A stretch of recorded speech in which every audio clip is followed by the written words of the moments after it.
Aliyekuwa mchezaji wa timu ya taifa ya Kenya Harambee Stars na klabu ya Tottenham Hotspur Victor Wanyama ametangaza kustaafu kucheza mpira. Kupitia kwenye ukurasa wake wa Instagram alishare taarifa isemayo, leo natangaza kustaafu soka. Nimecheza katika nchi 4 tofauti, klabu 6 tofauti. Kijana kutoka Mothuro mwenye ndoto kubwa, nikibeba fahari ya taifa kila nilipoingia uwanjani. Kwa familia yangu, marafiki, wakala wangu, mashabiki na benchi la ufundi leo nisaidia katika safari yangu yote ya soka. Asanteni kwa kutembea nami katika safari hii. Sasa nachukua hatua mpya kuelekea ukocha ambapo nitakamilisha leseni yangu ya UEFA A mwaka huu.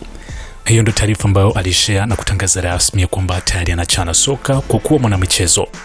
Victor Wanyama amestaafu soka akiwa na umri wa miaka 34. Katika career yake amechezea vilabu kama Biscot mwaka 2008 mpaka mwaka 2011, mwaka 2011 mpaka 13 alitumikia klabu ya Celtic, mwaka 2013 mpaka 16 klabu ya Southampton, mwaka 2016 mpaka 20 Tottenham Hotspur na kisha mwaka 2020 mpaka 24 akitumikia klabu ya CF Montreal na mwaka 2025 klabu ya Dunfermline Athletics. Wanyama ametambulisha vyema Kenya upande wa mpira wa miguu kwa kuliwakilisha taifa hilo barani Ulaya.